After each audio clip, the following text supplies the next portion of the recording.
Back in August, Cabinet approved amendments to the Anti-Money Laundering and Combating Terrorism Bill. Now, this bill is seeking to strengthen financial crime laws in South Africa in order to address the technical compliance deficiencies.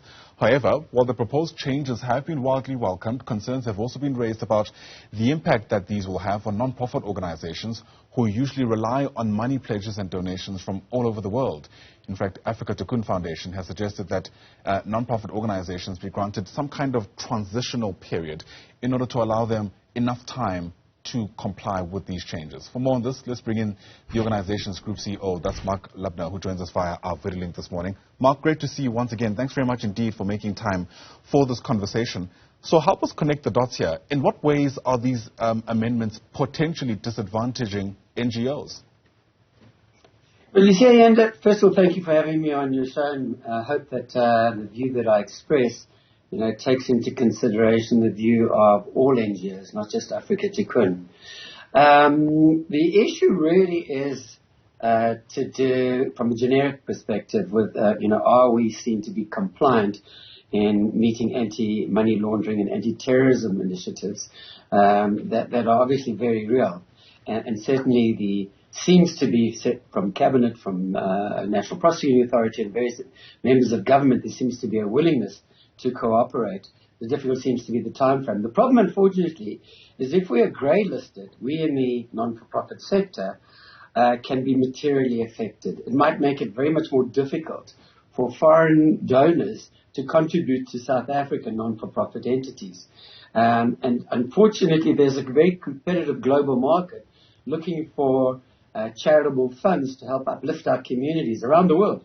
And if it's difficult to deal with South Africans, donors are simply going to take their money elsewhere. There also could be regulatory issues that prevent organizations like DFID, that represents the British government, charitable outreach work, and the American organizations that typically government are very generous in terms of their support for South Africa. Those also could impact whether they are allowed to give funds, in fact, to non-for-profit organizations here. So are you saying that these laws potentially might just make it a bit too complex for people to send through essentially money from further afield into this country, and that might have some kind of chilling effect? It might repel some people who are looking to make contributions to NGOs. It's going to certainly have an impact on the cost of transacting foreign donors supporting South African non-governmental organizations. There's certainly going to be an increase in the cost element, banking issues, for argument's sake, reporting, compliance issues. Most NGOs, over 200,000 registered non-for-profits here, don't necessarily have the infrastructure, people-wise, systems-wise, to produce the kinds of reports that might be necessary. So one of the solutions, in fact, might be that organizations like Africa Tikkun, my organization, together with other larger NGOs, works together with government as well as the non-profit sector to see if we can't assist in what is going to be necessary, which is this reporting set of standards, meeting the reporting set of standards. We shouldn't try and avoid it. We should, in fact, embrace it. And at the same time, ask the Financial Action Task Force for some time to implement some of the plans and strategies that we're looking at. Yeah. I'm sure you also do appreciate, Mark, the need to have strong rules in place. I think you actually alluded to that in your first response in our discussion already, because if South Africa is seen as a country that allows for things like, money laundering to take place, that too ultimately won't bid well for anybody, including NGOs. Absolutely correct. And that's why I'm saying let's embrace the requirements that are being imposed upon us. There's a report that is out showing that there are about 14 areas where the Financial Action Task Force, an international body, has recommended what we can do to become compliant. And our attitude should be universally across South Africa. We're happy to comply. Yeah. In fact, we should be asking the task force to work in conjunction with us. One of the best things to do is to include parties in finding the appropriate and implementing the appropriate solutions. Include international bodies, include government agencies, and equally include the non-governmental organizations so that we're not only seen to be adopting the letter of law, as it were, but also embracing the spirit of what's being required of us. Would that not be cumbersome? I mean, we do know that one of the ways to stall any decision is to have as many voices involved. I mean, I guess that's just one side of the coin. You want to be as inclusive as you can be, but you don't want that to be, ironically, the reason why no decision is ever made. Yanda, we're never going to please all the people all the time, quite. There are always going to be objectives to any change. My attitude is when change is inevitable, embrace it. Let's engage in ways where the large majority of us can be seen to comply. Government, with all its best intentions in the world and wishes in the world, is simply short-staffed. And so if you think about the task at hand, government is being asked, institutions are being asked, banks, there are other non-financial institutions that are also being asked, real estate agencies, attorneys, casinos. They're all being asked now to become regulated, and which is what our president has recommended, the Financial Intelligence Center, which needs to extend its jurisdiction. Now, if we're simply going to say, well, that's somebody else's problem to resolve and somebody else's problem to fund, I think we're only, partially able to deliver.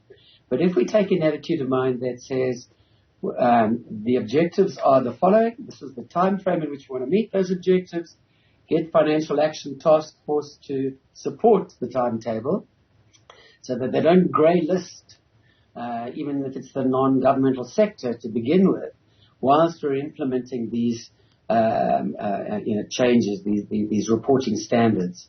It's going to happen, so let's just get on with it. My attitude is certainly let's ask for time, but at the same time it's pointless trying to object. It's an international body that regulates flow of funds, so let's just get on with it and make it happen. Sure. I guess what this moment also allows us to do is have a discussion around how easy it is to get funding as an NGO in this country, not only because of these proposed amendments, but because of the many other issues, I suppose, that this country is facing, even on the basis of perception, right? For instance, that German tourist who was killed in Mpumalanga, the energy crisis, perceptions around corruption, even among NGOs. Is that making your life a bit harder when you try to, I guess, woo people to invest? Definitely. It's quite a subject listened for quite some debate. In South Africa, we're constantly shooting ourselves in the foot, unfortunately. We're a nation of well-meaning individuals. The fact that we have over 200,000 non-profit organizations showcases, South Africans' intent to do good. But we do shoot ourselves in the foot. We create a very poor perception globally on a number of fronts. Crime, in particular, is one at the moment that is, it's hampering foreigners coming to the country to actually see the good work that civil society is doing. But against that backdrop, equally, I believe, not since the turn of apartheid, has civil society had a better opportunity to showcase what we can do by collaborating with the private sector and by collaborating with government. The pandemic proved how civil society working in a coordinated way could address food security issues across the country. Government was, no disrespect meant to government in many instances, somewhat incapable of delivering food at the coalface, right in the township environments, rural environments. Civil society stepped in to do that. But to do that had to work in sync with support from Solidarity Fund, international donors, etc. And we did, I think, a damn good job during the pandemic, showcasing what civil society can do when we work collectively together. So this is, again, another opportunity. This Financial Action Task Force requirement is another opportunity for us to show the power of civil society working together. In any situation that is highlighted, there's an opportunity to either take the high road or the low road. And I'm recommending we together collaboratively take the high road. Sure, yeah. One certainly hopes we'll be able to find each other given what's at stake. Mark, thanks once again for your time. Really do appreciate your reflections on this. Mark Lubner is the CEO of Africa Cocoon. Thanks once again indeed.